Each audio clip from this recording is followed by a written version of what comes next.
Donc, bonsoir une fois de plus à tout le monde. Et comme hier, je dois encore déplorer le retard et la non-participation de beaucoup de personnes. Parce que hier, j'étais avec Diké seul. Aujourd'hui, en fait, quand il dit même avec Diké seul, Diké m'a retrouvé vers 18 h. C'est ça, Diké?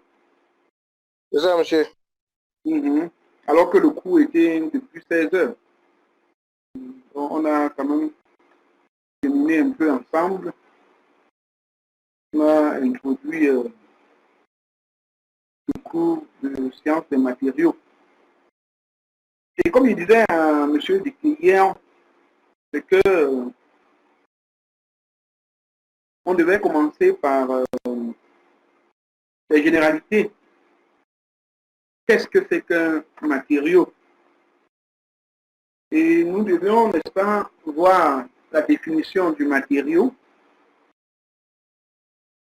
ainsi que les différentes propriétés du matériau. Pour entrer dans le but du sujet proprement dit, on devait étudier la composition et la structure du matériau. Et la composition, c'est en fait la composition chimique. Et qui parle de composition chimique parle en fait des classifications des éléments chimiques que vous connaissez depuis le secondaire. Quelles sont les liaisons chimiques?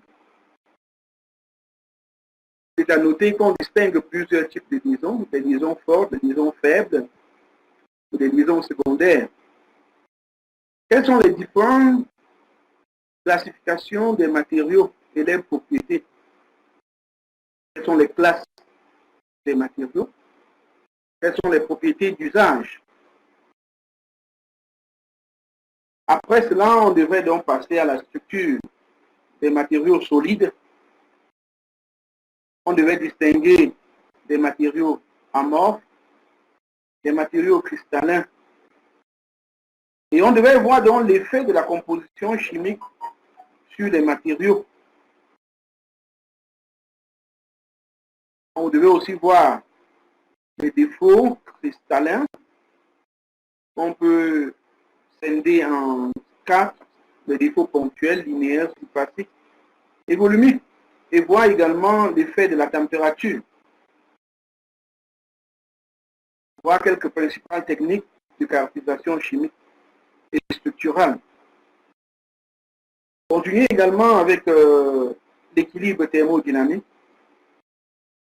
Dans ce chapitre d'équilibre thermodynamique, on devait voir les changements de structure dans un matériau, les diagrammes d'équilibre de phase.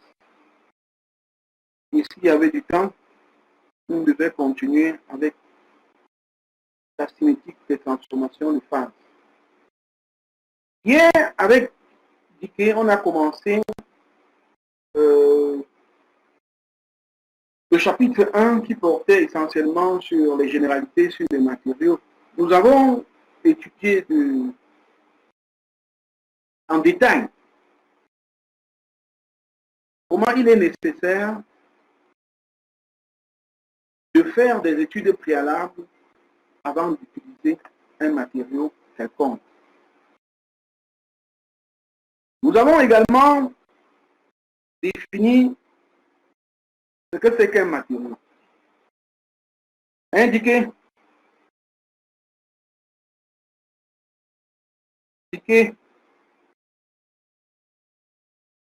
Est-ce que Diké est à la ligne? Diké?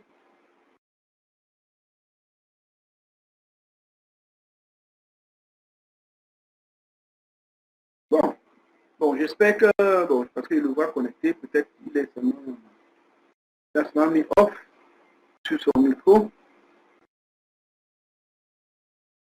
On a donc dit qu'un matériau est la forme marchande d'une matière première choisie en raison de propriétés d'usage spécifiques et mises en œuvre par des techniques appropriées pour l'obtention d'un objet de géométrie donné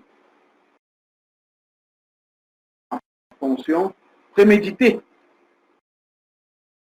Nous avons toujours vu hier avec M. Diquet les différentes propriétés.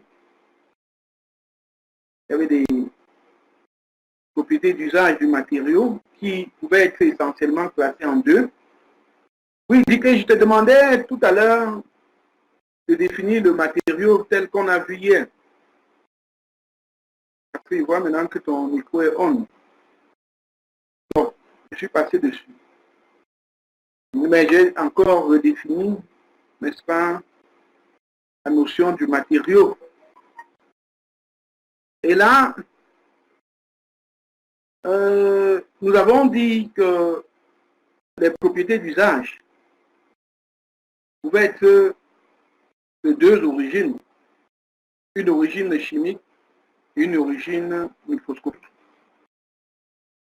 Nous avons, toujours dans le même sens, étudié l'impact de la température sur ces propriétés-là.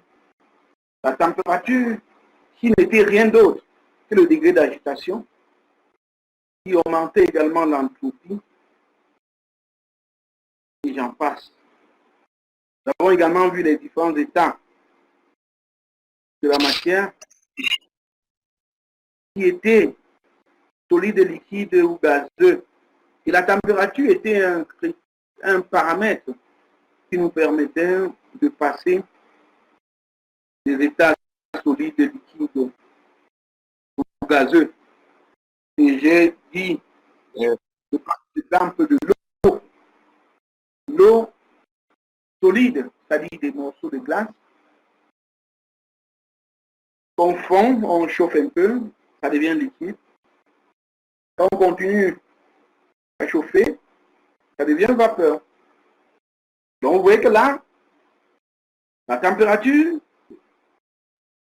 n'est-ce pas, est un paramètre très important pour les états, n'est-ce pas, du solide ou bien du matériel. Et à la figure 1-2, on a, n'est-ce pas, le changement d'état de la matière en fonction de la température. Ici, on a la viscosité en fonction de la température. Et vous voyez que plus la température est basse, plus la viscosité est élevée. Donc ici, il faut bien comprendre. Nous avons défini la viscosité hier comme étant quoi, Monsieur Diquet? La viscosité, monsieur. Oui.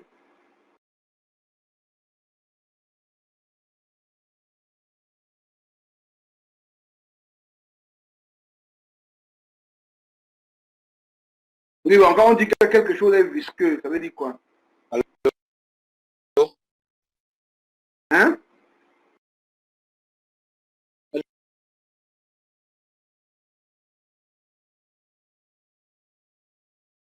Monsieur. Hein, je ne te suis pas.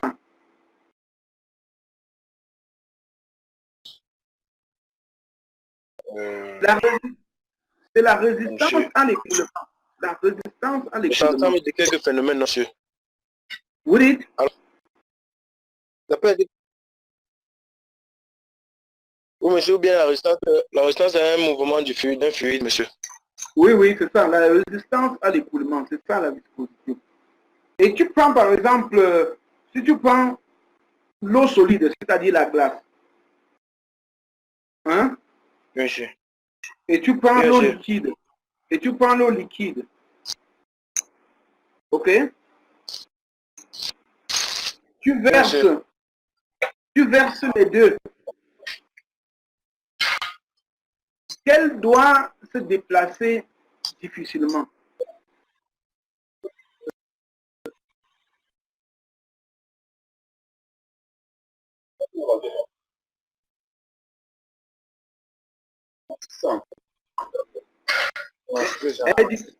Elle dit qu'elle va se déplacer. Oui, monsieur. Il dit que l'eau liquide et l'eau solide, tu verses les deux. Qu'elle va se déplacer difficilement.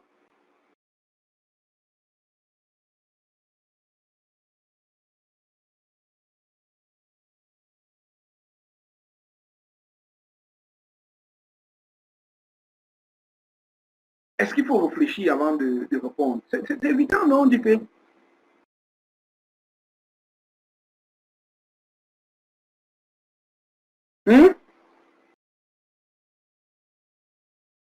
Prends un caillou que tu mets dans un seau.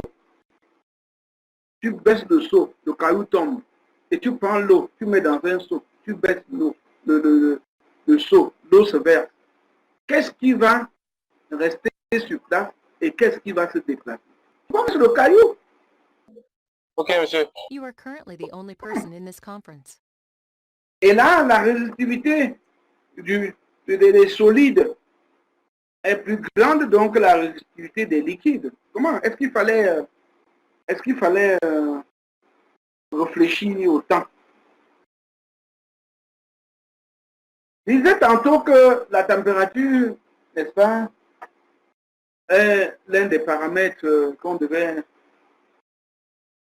jouer, qu'on devait utiliser pour faire passer le matériau de l'état solide, l'état liquide et l'état gazeux. Mais la température n'est pas le seul paramètre. La pression joue également un rôle dans le changement d'état de la matière. Une augmentation de pression tend à élever les températures de changement d'état, car son action stabilise les états condensés par rapport à l'état dispersé. On parle de l'état condensé, l'état solide et l'état liquide, alors que l'état dispersé, n'est-ce pas, c'est l'état gazeux.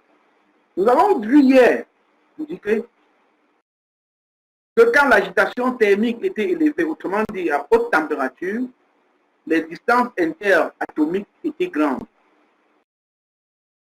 C'est pour ça que on parle d'état dispersé. Les atomes sont dispersés. Nous pouvons donc bien apprécier le rôle de la pression sur la figure qui va suivre, qui présente la variation des états physiques en fonction de la pression et de la température. Vous voyez que sur l'arc des abscisses, nous avons la température et sur l'arc des ordonnées, nous avons la pression. On a l'état solide, l'état liquide et l'état gazeux.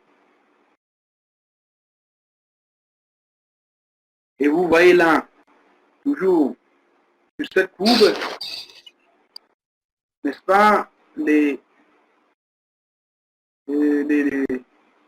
différents Parti. oui, ainsi que les passages.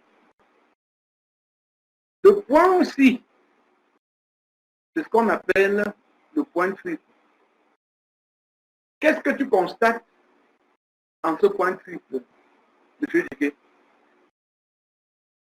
Monsieur, on peut appeler une deux non, monsieur. On constate quoi? Une deux non, monsieur. Il y a une pente, monsieur. Une pente, non. Et tu vois que partout où on trouve la pente, on dit point de fuite. Tu ne vois pas quelque part une coexistence de pente?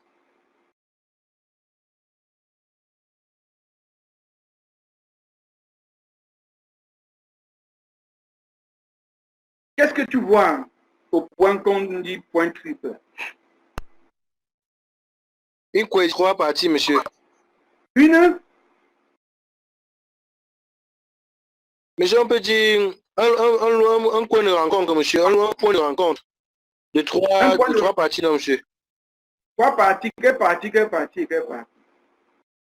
La fusion, la vaporisation, la sublimation, monsieur. Non. Ça veut dire que tu ne connais pas ce qu'on appelle fusion, tu ne connais pas ce qu'on appelle vaporisation, tu ne connais pas ce qu'on appelle sublimation. Comment il peut avoir point de rencontre des transformations? Il ne peut pas avoir point de rencontre des transformations. Il peut avoir point de rencontre des états. Quels sont les trois états que tu vois sur la fusion? État solide, état liquide, état gazé. Exact. Tu vois qu'au point triple là, l'état solide est en contact avec l'état liquide parce que voici l'état solide là, ça finit ici. L'état liquide, voici la zone liquide, c'est ça ici, est en contact aussi avec l'état gazeux. Donc en ce point, on a coexistence de trois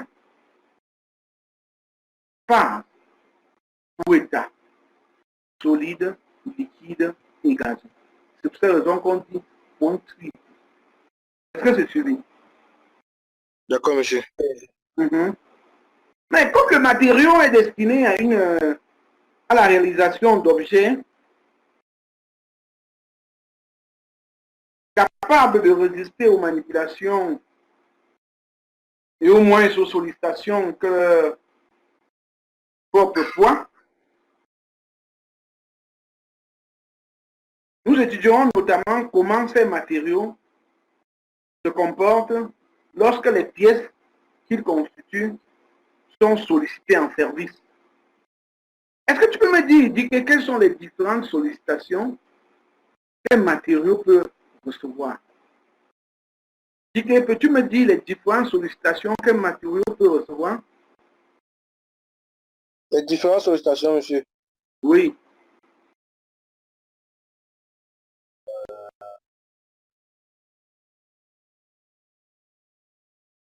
C'est bon.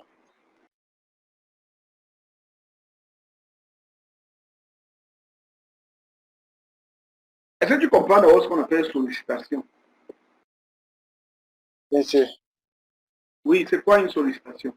Parce que là, tu doutes. Voilà. Pourtant, tu ne dois pas douter, c'est évident. C'est évident. Quand tu... Je ne sais pas. Quand tu portes ton habit, qu'est-ce qui fait à ce que ton habit se gâte, par exemple, entre guillemets?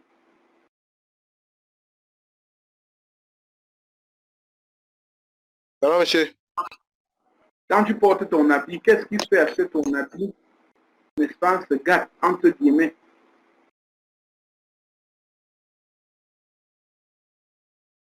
La résistance, non, monsieur. Bon, La ça n'a quoi? pas une bonne durée. Bon, La quoi? bon monsieur, je peux dire le mauvais tissu, non, monsieur. Le mauvais C'est tissu. pas la bonne qualité. Pas la Bon, bonne... et quand tu mets le mauvais tissu dans ta valise, tu fermes. Est-ce que ça se gâte? Non, monsieur. Hein? Bon, monsieur, ça peut aussi à cause de la moisissure, non, monsieur. La moisissure. Bon, et si tu chauffes régulièrement,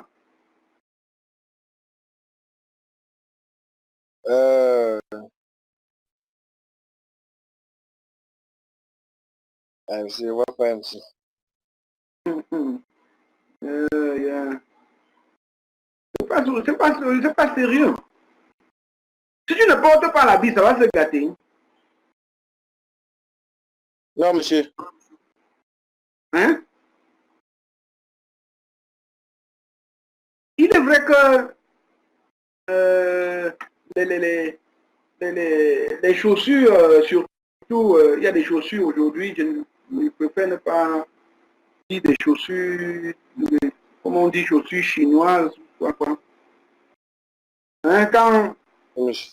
la date de péremption arrive, que tu aies porté la chaussure ou pas, ça se casse seul. Et là, on a prononcé le mot date. Vous êtes d'accord? Date. Oui, monsieur. C'est-à-dire la date qui fait allusion à quoi? Au temps. Est une sollicitation que subit le matériau. Est-ce que c'est bien compris? Oui, monsieur. Quand tu déposes quelque chose, tu fabriques quelque chose, ça sort de l'usine. On te dit à consommer de préférence avant tel jour. C'est ça, le temps. Le temps, c'est une sollicitation. On dit un produit à éviter d'exposer aux rayons solaires. Ça veut dire que les rayonnements électromagnétiques forment également, n'est-ce pas, une sollicitation. On est d'accord? Oui, monsieur. Mmh. Également, on te dit,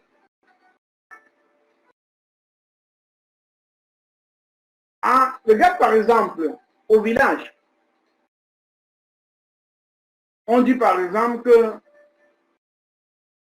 la pluie, la qualité de la pluie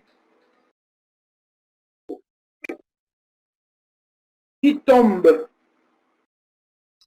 là où on vend l'huile n'est pas la même qualité qui tombe là où on vend le sel. Ça, c'est ce que nos ancêtres disent. Hein. Je ne sais pas si tu as déjà entendu parler de ça. Tu as déjà entendu parler? Non, monsieur. Mmh.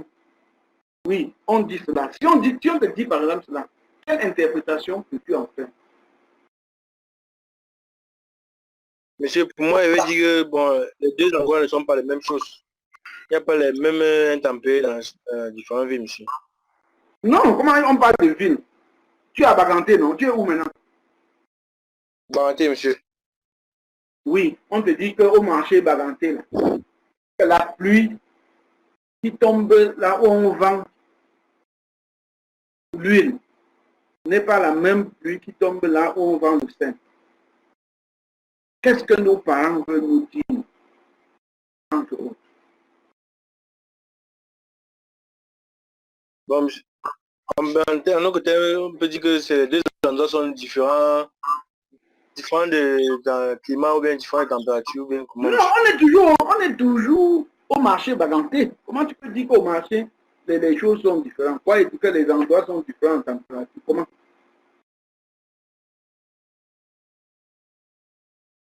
Vois plutôt en termes de matériaux, en termes, quelle est la différence entre l'huile et l'eau? S'il pleut sur quoi, ça peut se gâter. S'il pleut sur l'huile. Ça va se gâter? Monsieur. Ah bon? Ça va se gâter comment? Tu ne sais pas qu'on fabrique l'huile même avec l'eau? Ceux qui pressent l'huile là, quand ils pressent bien les noix là, on met ça dans l'eau. Quand on met l'huile dans l'eau, qu'est-ce qui se passe? L'huile dans l'eau, monsieur. Oui. Bon, ça reste au-dessus, non, monsieur. Ça reste au-dessus. Quoi reste au-dessus? Le liquide d'huile, non, monsieur. L'huile, non, monsieur. L'huile reste au-dessus. Ça veut dire qu'on peut encore prendre. Oui, je ne peux pas encore prendre. Bon, maintenant, verse l'eau dans le sel. Qu'est-ce qui se passe? Le sel disparaît, monsieur. Tu peux On peut encore, dire ça. tu peux encore Non, avoir le monsieur, ça sel? se dissout. Tu peux encore l'avoir? Non, monsieur. Ok. C'est pour cette raison, qu'on dit que les, le, bon, permets-moi de prendre un appel là. D'accord, monsieur. Allô? Ah, Gibson. Non, ça va, non, ça va. J'étais loin là. J'ai suivi comment WhatsApp a sonné. Donc, revenons à WhatsApp. Ok, ok. Mhm. Mhm.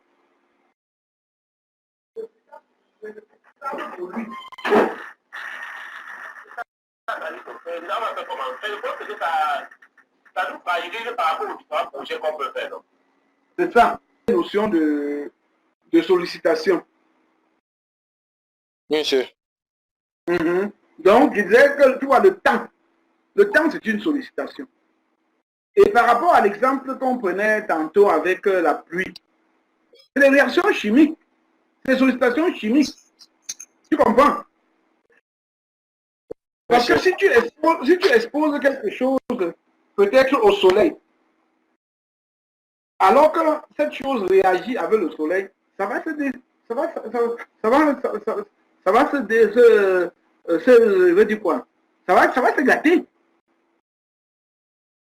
Tu me suis bien? Donc, voilà donc les sollicitations chimiques, le temps. Maintenant, la température. Il y a des choses que quand tu exposes au feu, ça se brûle, non? Oui, monsieur. Voilà, la température, c'est également une sollicitation. Et c'est pour cette raison que la figure 1,4 là, n'est-ce pas, donne des types de sollicitations subies par un matériau en service. Tu vois, par exemple, quand tu es en train de tirer l'eau avec une corde, la corde subit une sollicitation mécanique parce que le seau d'eau est en train de tirer la corde. Quand le seau d'eau tire la corde, n'est-ce pas, la corde est en train de subir une sollicitation mécanique. Donc voilà, en quelque sorte, les différents types de sollicitations que peut subir un matériau. Et tu comprends que toi, ingénieur de demain, tu dois être capable de réfléchir pour conseiller un matériau particulier à un fabricant ou bien à l'industrie pour faire tel ou tel matériel. Tu vois par exemple que la figure 1,4 là, ça ressemble à quoi? C'est une pièce de voiture, c'est quoi? Euh,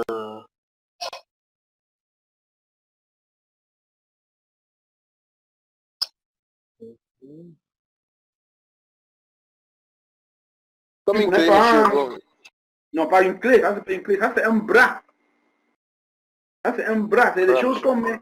qu'on met sur la voiture là, pour que ça maintienne soit la roue, soit l'équilibre et tout et tout.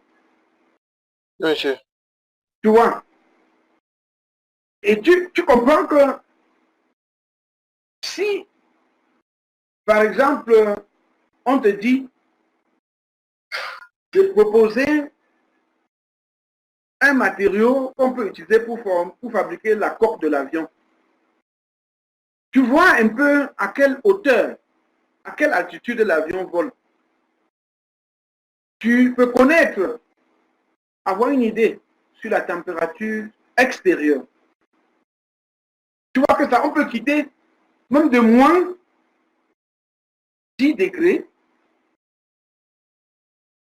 à 20 degrés, à 25 You are degrés. currently the only person in Quels this sont donc, conference.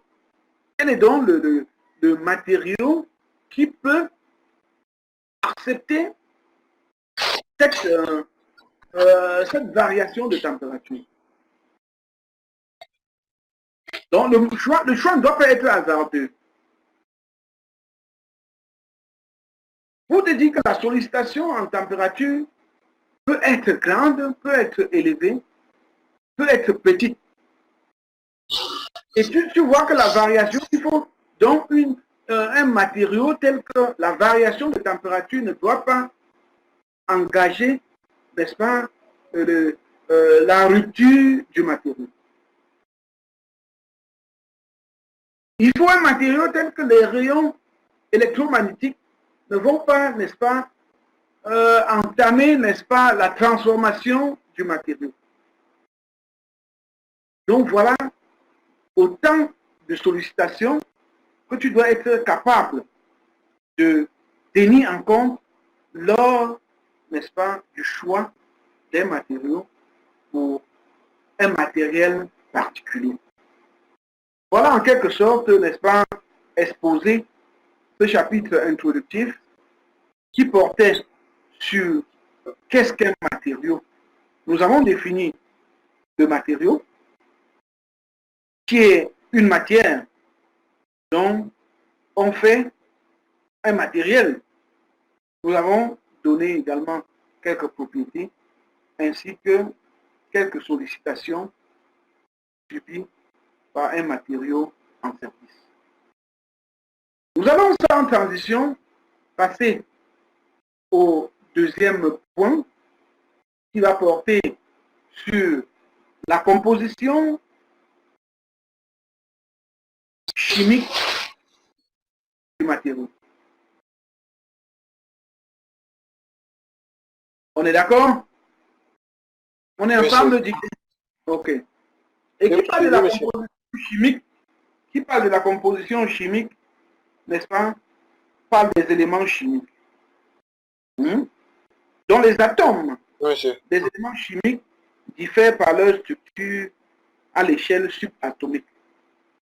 C'est-à-dire le nombre et la nature des particules élémentaires qui les constituent. Voilà un exemple de l'atome de lithium au tableau.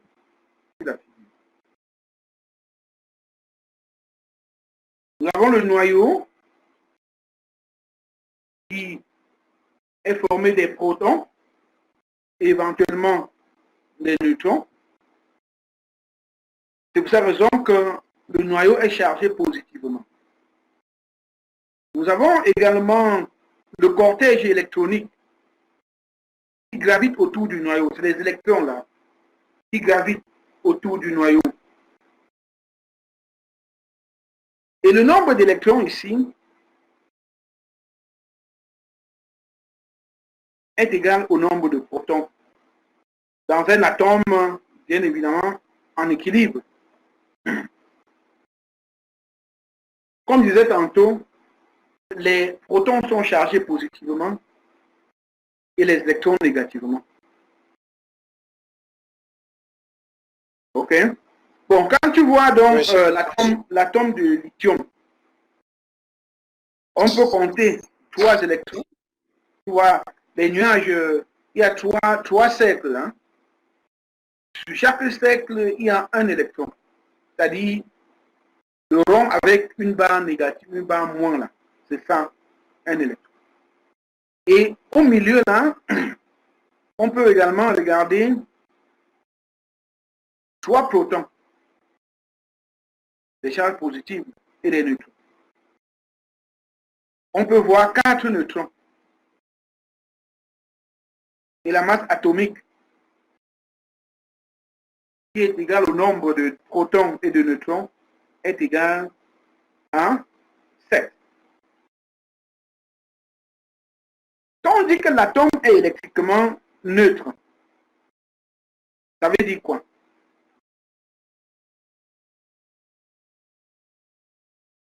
On dit que peut-être tu es déjà parti. Quand on dit que l'atome est électriquement neutre, ça veut dire qu'il existe autant de charges positives que de charges négatives. Ici, la masse de l'électron est négligeable devant celle du proton ou du neutron. On n'a qu'à regarder le tableau de 1 où on voit la masse d'électrons qui est de l'ordre de 9,1 fois 10 puissance moins 31, alors que la masse du proton est égale à 1 fois 10 puissance moins 1,6 fois 10 puissance moins 27. Et il faut noter ici que le neutron n'a pas de charge.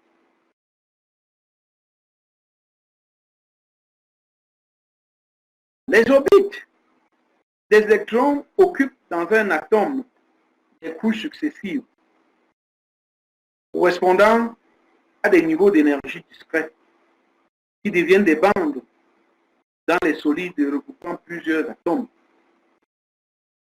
Ces niveaux ne peuvent contenir qu'un nombre limité d'électrons. 2 pour le premier, 8 pour les niveaux supérieurs. Et c'est que, je suis sûr que vous avez vu ça en chimie.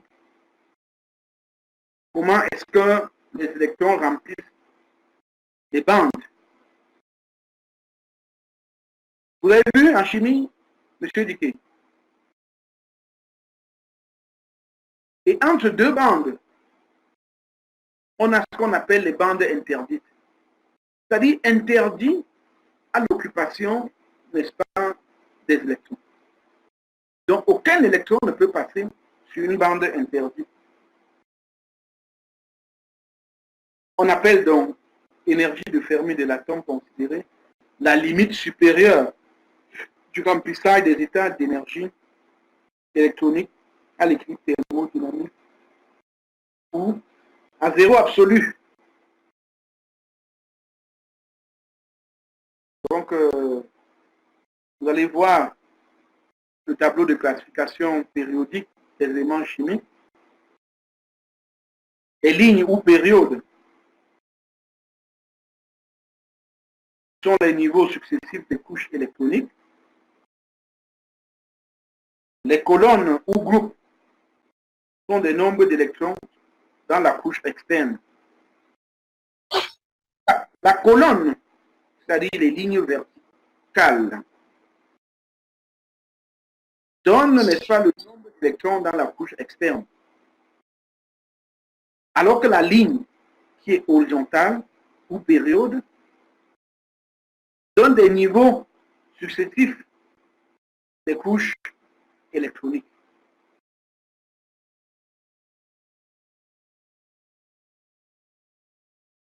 Et les propriétés chimiques des éléments proviennent essentiellement de ces électrons.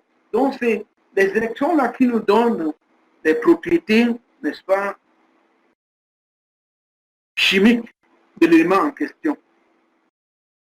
Et en particulier de la couche externe, qu'on appelle aussi couche de valence. On comprend donc que les électrons qui sont sur la couche externe ou la couche de valence peuvent donc être appelés électrons de valence. Donc, le tableau 2.2 là nous donne, n'est-ce pas, le tableau de classification des éléments. Je disais tantôt que la première couche, on peut regarder l'atome d'hydrogène là. Oui, monsieur. On a Z qui est égal à 1. C'est ça raison qu'on a un électron sur la couche de. On a l'hélium, où on a 2 électrons. Donc on met un électron en haut, un électron en bas. Et j'ai bien dit que la première couche n'a que 2 électrons. C'est à partir de la deuxième couche qu'on peut avoir 8 électrons. Donc vous pouvez regarder déjà à partir de quoi, du fluor, non, ou bien du néon. Du néon qui a 8 électrons périphériques. Donc, on les appelle gaz rares. Gaz rare ou gaz inerte. Parce que leur dernière couche est saturée. Quand la dernière couche est saturée, on appelle gaz rare. Les isotopes sont des éléments possédant le même numéro atomique, mais de masse atomique différent, en raison d'un nombre différent de neutrons. Dans la nature, certains éléments chimiques existent sous forme de mélange d'isotopes. Ceci entraîne des valeurs de masse atomique moyenne non entières. Le tableau 2, 3 nous édifie davantage. Comme vous avez constaté Le tableau de classification périodique est classé en ligne et en colonne. Ça veut dire que les éléments qui sont sur la même ligne partagent certaines choses. Les éléments qui sont sur la même colonne partagent certaines choses aussi. Quelles sont donc les propriétés des groupes? Quelles sont les propriétés des lignes ou périodes? Quelles sont les propriétés des groupes? Les éléments du groupe 8, comme je disais tantôt, appelés gaz rares, sont caractérisés par une couche externe complexe. Ceci leur confère une stabilité chimique exceptionnelle. Les éléments du groupe 1A ne possèdent qu'un seul électron sur leur couche externe.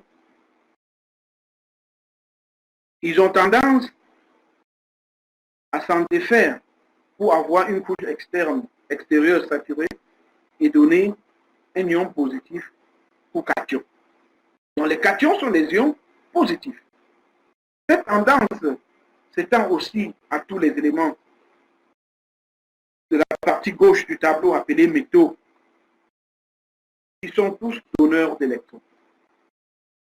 Les éléments du groupe 7A possèdent 7 électrons sur leur couche externe. Ils ont tendance à la compléter en captant un électron disponible dans leur voisinage pour donner un ion négatif ou anion. Donc, un ion négatif est un anion, alors qu'un ion positif est un cation.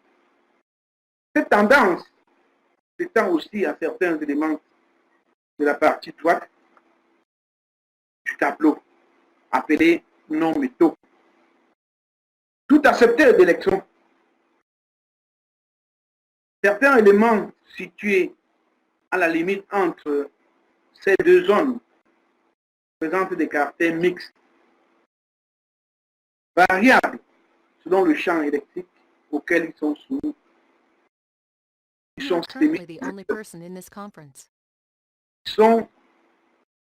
semi-conducteurs. Donc la figure 2 ici illustre les différences de comportement par les structures de bande de ces divers types d'atomes. Vous voyez ici, à la figure 2.2, le schéma de structure de bande. On a dit que l'énergie de Fermi, c'était le niveau le plus haut occupé, n'est-ce pas, par l'atome. Vous voyez la figure A. On a la bande KLM. Ici, on a la bande de valence, qui est la bande la plus externe possible. Ici, à la figure B, on a également la bande de valence. Et entre la bande de valence et la bande de conduction, existe ce qu'on appelle la bande interdite. Monsieur, votre écran, vous n'avez pas changé l'écran, monsieur. Non, j'ai changé. Comment? Ah, ok. Ah. Oui, c'est vrai. On n'avait pas... Oh.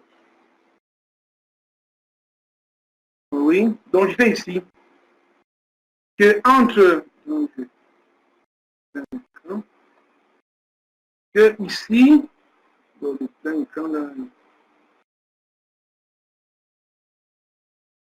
Vous voyez, ici, c'est la bande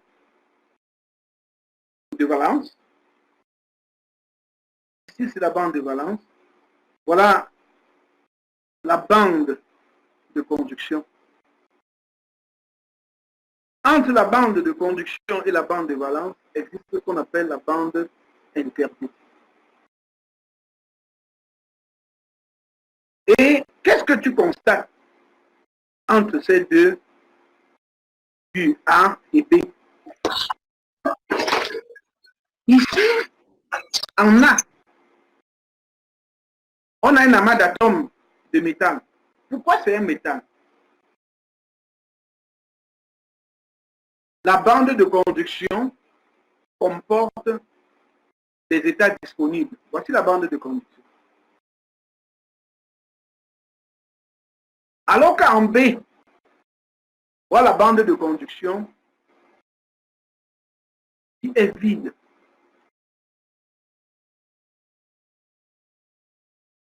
Donc, ça peut tout faire sauf conduire. Parce que la conduction est assurée par les électrons de la bande de conduction. Par les électrons de la bande de conduction.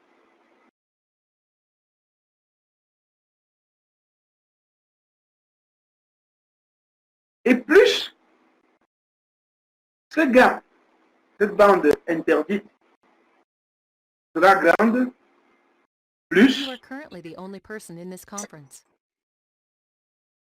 le matériau sera isolant.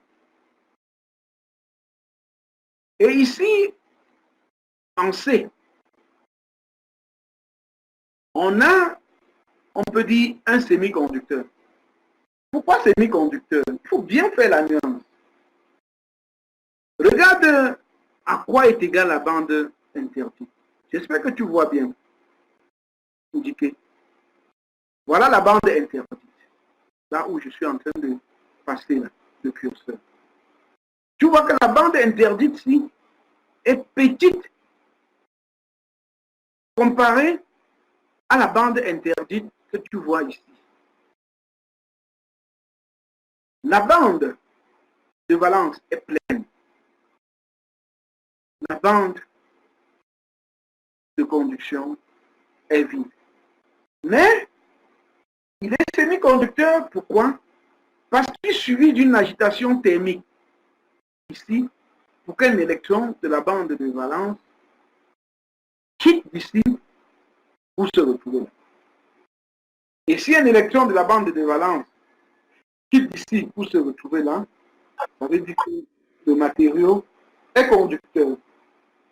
Et si le matériau est conducteur, ça veut dire qu'il conduit.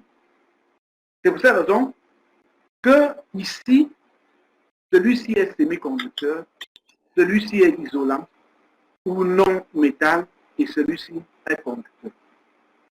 Est-ce que tu as bien compris la différence entre ces trois gammes de matériaux différents? Oui, monsieur. Donc, tout se joue sur la bande interdite. Chez les conducteurs, la bande interdite est à cheval. Il n'y a pas de bande interdite. Est-ce que tu vois la bande interdite ici? Tu dis que figure A, est-ce que tu vois une bande interdite?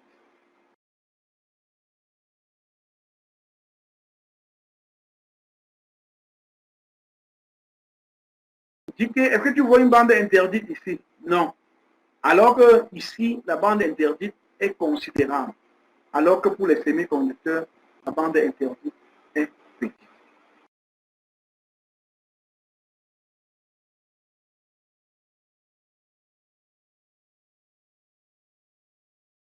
You are Nous allons currently the only person in this commencer conference. avec la liaison chimique. Comme je disais à l'introduction, il disait qu'il devait exister plusieurs types de liaisons. Des liaisons fortes. Parmi ces liaisons fortes, on va citer des liaisons covalentes, des liaisons métalliques, des liaisons faibles ou des liaisons secondaires. Et ces liaisons sont des liaisons d'attraction électrostatique entre charges de signes opposés. Donc, en ce qui concerne les liaisons fortes, nous avons la liaison covalente qui est assurée par la mise en commun de 2 électrons pour compléter la couche externe de chaque atome. Voilà, par exemple, un atome de chlore. Tu peux compter, hein? Voilà 2, voilà 2, voilà 2. Donc, il y a 7 électrons sur la couche périphérique. De ce côté également, il y a 7 électrons sur la couche périphérique. Il y a 7 sur la couche périphérique. Et maintenant, qu'est-ce qu'il souhaite faire? Il souhaite saturer cette couche périphérique. Saturer, j'ai dit qu'on sature à 8.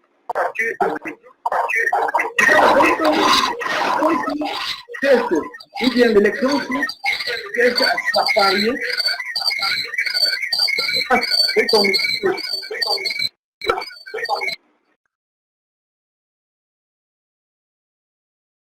donc l'atome ou bien l'électron qui est sur l'atome du chlore cherche à s'apparier à l'autre électron qui est sur l'autre atome du chlore pour saturer leur couche externe. C'est un peu ce qui se passe là-bas en ce qui concerne la liaison covalente. C'est la mise en commun de 2 électrons. On peut également voir la liaison ionique qui est assurée par le transfert d'un électron d'un atome à l'autre. Il apparaît entre un atome d'un métal et un atome d'un non-métal.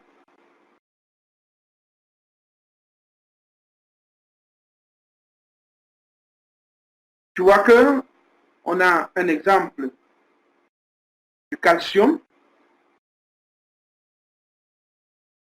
et du cation sodium et de l'anion chlore. Après leur liaison, les 2 atomes deviennent des ions chargés électriquement. Parce que ici, on avait le sodium qui avait un électron périphérique, le calcium qui avait 7 électrons périphériques, et là, le sodium lui donne son électron pour compléter, n'est-ce pas, sa couche externe. Et on a maintenant le chlorure de sodium. On a maintenant les liaisons métalliques. Elle est assurée par la mise en commun d'électrons de la couche périphérique. Le gaz constitué par ces électrons libres et délocalisés assure la cohésion de l'ensemble des cations restants. Il apparaît entre les éléments d'un amas d'atomes métalliques. Les électrons de la liaison métallique sont mobiles et disponibles pour assurer la circulation éventuelle d'un courant électrique. Voilà donc un exemple de cristal de sodium. Nous allons continuer avec les liaisons faibles ou secondaires. Et je disais tantôt que c'est des liaisons, n'est-ce pas, qui se forment entre les électrons ou l'attraction électrostatique entre charges électriques de signe opposé.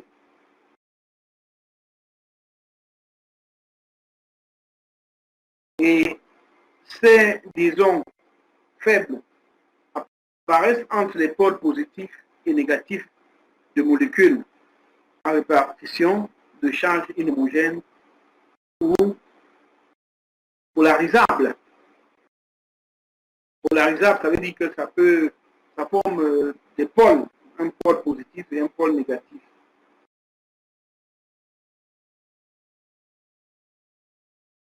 Elles agissent à plus longue distance, mais avec des intensités plus faibles que les liaisons fortes. Et l'exemple de ces liaisons faibles, c'est les liaisons de Van der Waals entre macromolécules dans les polymères et les liaisons d'hydrogène entre molécules d'eau dans la glace.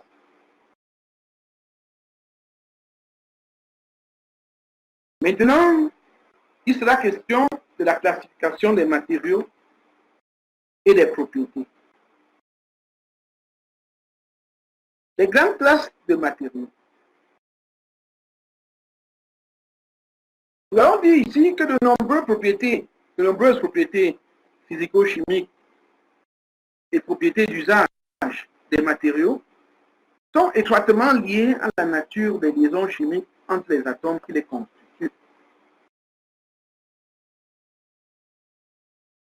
C'est sur cette base qu'est établie la distinction entre les principales classes des matériaux. On aura donc les matériaux métalliques, sont des métaux purs et leur mélange ou alliage comportant essentiellement des liaisons métalliques. On aura aussi des matériaux organiques. Ce sont des matériaux d'origine biologique, les polymères, les élastomères de synthèse, comportant des liaisons covalentes et des liaisons faibles. On aura des matériaux minéraux, ce sont des roches, des oxydes, des vins minéraux, des céramiques, comportant des liaisons ioniques et des liaisons covalentes. On aura aussi des matériaux composites. Et vous savez, ces matériaux composites, n'est-ce pas, on l'utilise de plus en plus pour améliorer, n'est-ce pas, la performance de certains matériaux. Vous allez voir par exemple les porcelains qui sont faits d'alliage.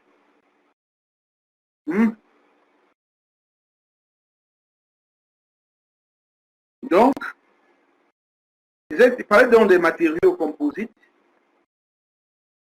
Ils associent de manière structurée, à fine échelle, des matériaux différents, appartenant éventuellement à des classes différentes parmi les trois précédentes. Donc, on a des matériaux métalliques, organiques, minéraux et composites. Dans les matériaux composites, on peut prendre un matériau métallique qu'on associe à un matériau organique, on fait un matériau composite. On peut prendre un matériau métallique qu'on associe avec un matériau minéraux, un matériau minéral, pour en faire un matériau composite.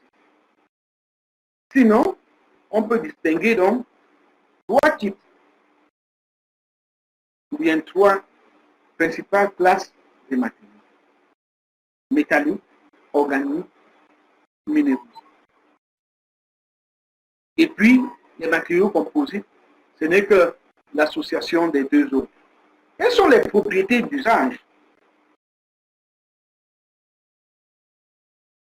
Les propriétés physico-chimiques et les propriétés d'usage des matériaux sont multiples et peuvent faire l'objet de diverses classifications. Certains sont principalement conditionnés par la nature des atomes et des liaisons chimiques qui présentent majoritairement dans les matériaux. On va citer la masse volumique, la stabilité mécanique et thermique, la température de fusion, la souplesse ou rigidité élastique, la fragilité ou ductilité, la conductivité thermique ou électriques, les propriétés magnétiques. Certains sont sensibles, n'est-ce pas, à la structure suivant laquelle les atomes sont disposés et organisés. Nous reverrons au chapitre 3.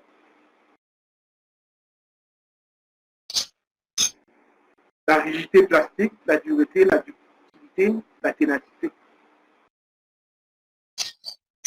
Les principales propriétés des grandes classes de matériaux. On prend par exemple le cas des matériaux métalliques.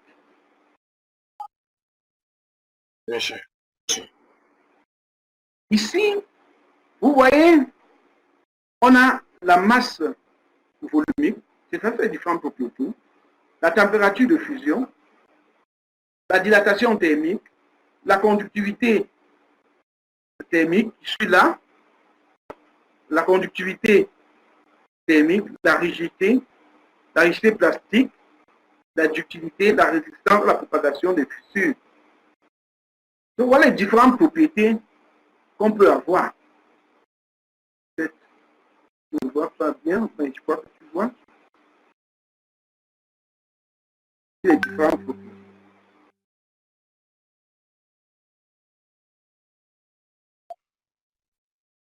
Comment, Ensuite, monsieur?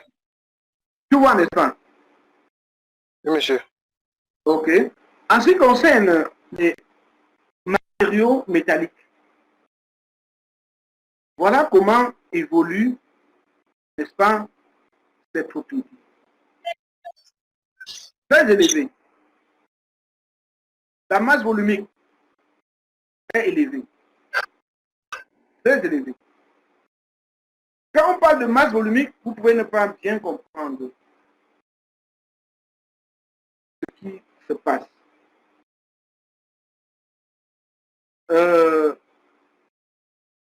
Matériaux métalliques. Tu connais quel matériau métallique? Bon, disons le fer ou quoi? Le fer. Ok. Quand Oui, on prend le fer, ça pèse ou c'est léger? Monsieur, ça dépend du fer. Il y a, ça pèse. Il y a d'autres fers qui pèsent, d'autres qui sont légers, monsieur. Ok, c'est pour cette raison qu'on dit donc que la masse volumique des matériaux métalliques est soit moyenne, soit grande, soit très élevée. C'est ça. Voilà la masse volumique. C'est compris entre une valeur moyenne et une valeur très élevée. On est d'accord? Bon, maintenant, la température de fusion. Est-ce que chauffer un fer jusqu'à sa fond, c'est facile? Je m'adresse à vous. Non, monsieur, c'est pas facile, monsieur. C'est pour cette raison qu'on dit que sa température hein, de fusion est très élevée. Comme tu dis que ça dépend, ça peut être faible ou très élevé. C'est compris entre cette valeur. C'est donc comme ça qu'il faut lire cela. Bon, maintenant, regarde la dilatation thermique. Ça, c'est la dilatation thermique. Est-ce que tu peux laisser un fer dehors et il fait peut-être 40 degrés ou bien combien de degrés, tu reviens, tu trouves que la longueur a changé. Indiqué. Tu dis? Oui, monsieur. Ah bon, donc quand tu laisses par exemple le fil de fer ou bien le fer de 8 dehors, ça fait même un mois. Tu reviens, tu trouves que au lieu d'être 12 mètres, c'est même 15 mètres.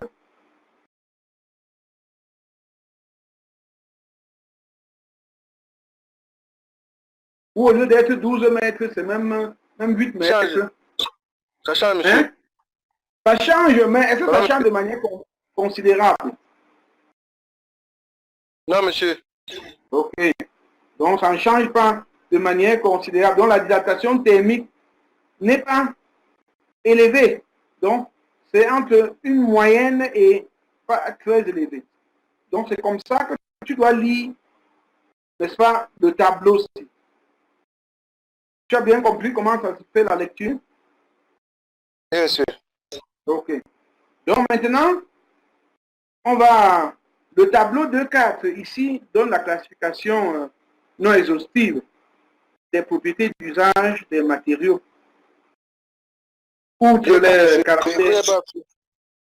Je dis que le tableau qui va suivre va nous donner, n'est-ce pas, les propriétés d'usage.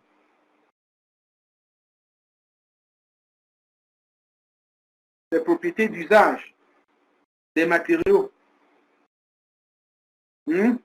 C'est-à-dire, on a peut-être la dureté, la constante d'élasticité, ainsi de suite. Donc, on va un peu regarder ces tableaux et puis comprendre. Voilà.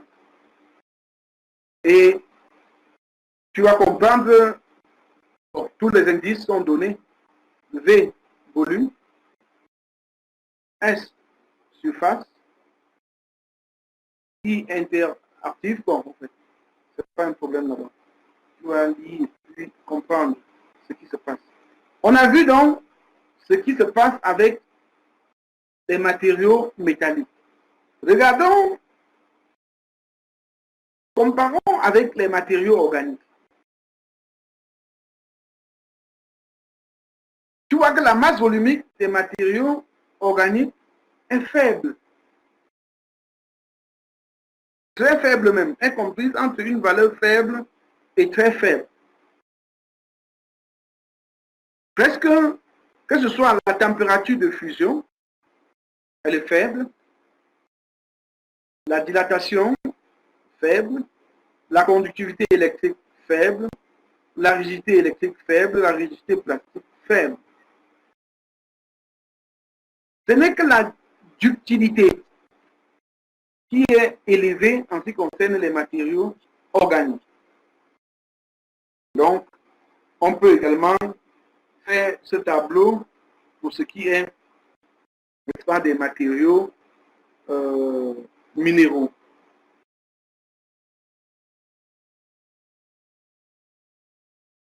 Voilà. Et en ce qui concerne les matériaux composites, selon leur structure et la nature de leurs composants, les propriétés des matériaux composites sont extrêmement variables. Pour la plupart, elles sont intermédiaires entre les propriétés des matériaux qui les constituent. Parfois, certaines propriétés émergent. Donc, tu peux combiner deux matériaux et avoir, n'est-ce pas, une propriété nouvelle. Avoir une propriété nouvelle. Donc, tu combines peut-être un matériau minéral et un matériau organique. Tu obtiens une masse volumique qui n'est ni dans le domaine des matériaux organiques, ni dans le domaine des matériaux minéraux. Et là, on dit qu'on a des valeurs inattendues.